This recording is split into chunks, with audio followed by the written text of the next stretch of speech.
As the prophet of esports, I rely on trustworthy and meaningful data every day.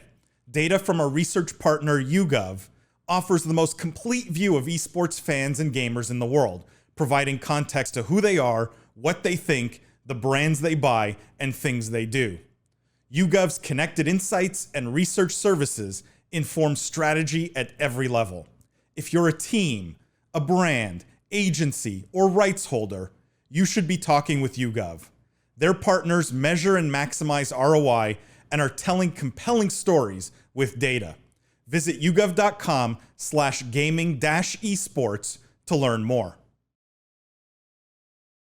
The other big Tencent story this week was this one, which is Tencent soars after China ends 8-month gaming freeze. And so this article specifically from Monday, this past Monday, and Tencent holdings surged more than 5%, joining the rest of China's gaming industry in a rally after regulators approved the country's first batch of new titles in more than 8 months. Now, there's not much more to this than this. So they had 45 domestic titles that they confirmed and approved, I guess. Tencent NetEase, it says, were noticeably absent from a lineup of mostly casual games, but it means now they're approving games again. And analysts expect Tencent and NetEase to eventually get games approved. I'm curious, is this tied in your mind at all? Like Bilibili stock went up, Douyu stock went up, right? All these stocks went up as a consequence of this decision.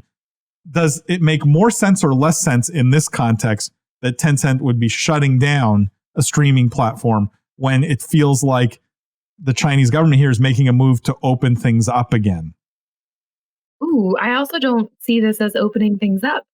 I see this as adding to the kind of volatility of the whole environment to me, because it's like there's frozen, and I guess this is more my own kind of risk aversion. But if I were Tencent, I would be extremely wary of how the government is going about things and the rapid changes that are being implemented and the this and the that. It's just a little bit too much happening for me.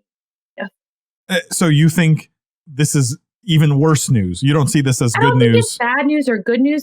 I guess I don't see it as bad news, but I also don't see it as like a positive, like, oh, things are opening up. I feel like this is we're going to appease companies because we've just done a whole lot of things that discourage them. And we're going to dangle the little carrot, and then we're going to yank it away again. Okay. Anyone have a different take, Jimmy? I just like how Lindsay kind of said that, because it really just shows how unstable that region is, and how even when things are going, or rather when things go bad or when they go well, it just doesn't seem like a safe place to put your bet. We've loved Tencent. We love what they've gotten involved with and seen, a lot of these big stories come out from them over the last few years. But then when things changed in China a number of months ago, everyone's temperature and attitude kind of changed, right? And we all looked at that region, and everyone kind of said, like Captain Hindsight, well, that's why we say, China is not really the safest. And right. And so when you see things opening back up, you're happy that gaming is on the rise again. It's always good to see those jobs, those communities, those audiences engaged and fulfilled, because this is a lot more than an industry and a business. It's also a passion for a lot of people, for a lot of us. And that's why we choose to work here. It's just, is this a matter of time until the next roadblock comes and people double down again and say, well, again, that's why you don't really do things in volatile regions? I don't know. What I do know is, it's a massive audience. It's a very important area as far as gaming is concerned.